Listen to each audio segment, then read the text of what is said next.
Hello. Hello, it's great to see all of you today. Thanks for giving me a few minutes. Of course. And congratulations on the show, because I think it's absolutely terrific. I loved the whole thing. I loved your characters. I was totally here for it. Phew, that's a relief. Darren, I'd like to begin with you. Sure. Because this is a different kind of role. Raymond's a slightly different kind of role than we've seen you play before. But what I noticed was how much he does have in common with characters like Blaine or even Andrew Cunanan, in that he's extremely ambitious. Yeah. Something that could be said of most of the characters on the show, frankly. But I'm wondering, for you as a performer, what is it about playing ambitious characters that makes you so well suited to the part? Well, first of all, I'm a pretty ambitious dude myself, but not nearly as ambitious as Ryan Murphy. And I think there is something in him that maybe recognizes that similar quality that we both have in me, maybe, that does sort of, I think, strike a chord in Ryan's own sort of, heart and head being pushed through the stories we watch. I mean, Ryan, to me, is in every piece of every show he's ever made, his story. This is a show about dreams coming true, about kids getting together and trying to smash through that wall, through that glass ceiling. And this is something that Ryan has done his entire career. And he's looked out for other people, other marginalized people, and said, all right, guys, let's go. Let's do this. Let's get in there. Let's change this shit.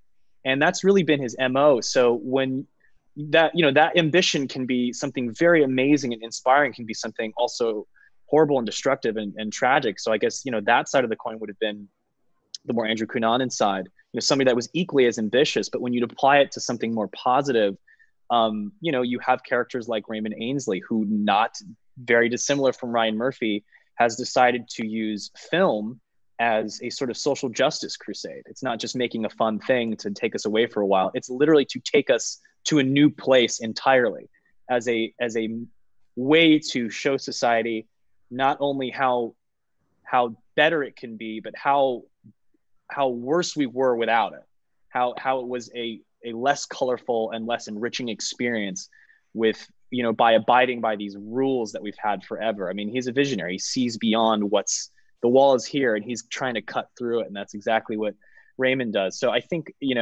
I feel lucky that he's asked me to play anything, but I've never really thought about it until you asked me that. I think maybe there's a piece of his own ambition that he's imbibing into characters that he's allowing me to play. I'd love to ask you about it sometime. That's a fascinating answer. Yeah. Ladies, both of you play aspiring actresses in the show. Samara, you play Claire, the daughter of the studio chief. Laura, you play Camille, who is someone that does not come from as much privilege as Claire. One thing that I love about the show is the way it toys with expectations. So usually in a show like this, we would see the two women battling it out for stardom. That's not really what happens here. Your characters reveal themselves in some very interesting ways. So, Laura, I'll start with you. Is it as refreshing to you as it is to me to see women working together and becoming friends rather than backstabbing each other? Absolutely, yes. That I just love that it took that turn and wasn't sort of the expected outcome between Sam and my character. And we said it to each other repeatedly. Like, it's so nice that we get to become friends, and us and our characters through this. But it's so nice to see female camaraderie and friendship, especially in a timing of the 1940s where these women were coming from completely different worlds, and friendships between Black people and white people didn't happen very often, and they had completely different upbringings and standings in society. So to be able to come together and want to make this film together and want to tell a story that's bigger than just themselves and their own ambition to do this for other people as well, it was super refreshing. That's yeah, great. and I think they both, even when they were at odds with each other, they both respected each other a lot. And then when they became friends, it kind of reminded me of Ella Fitzgerald and Marilyn Monroe, how they really connected, even though they came from completely different backgrounds. I love that. I didn't think of that.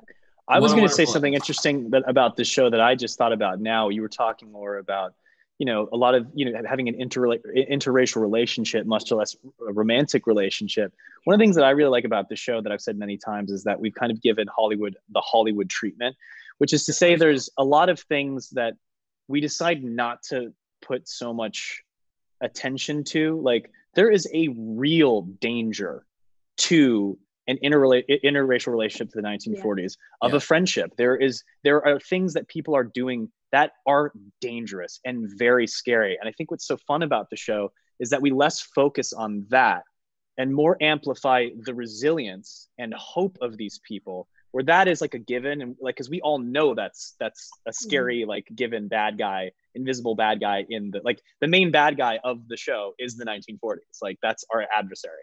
So what's so great is that we don't necessarily kind of hammer that out so much as celebrate what it is to be a dreamer and the resilience of hope and getting together with other people who think like you, and the joy that experience is to watch is something that it is a dreamland.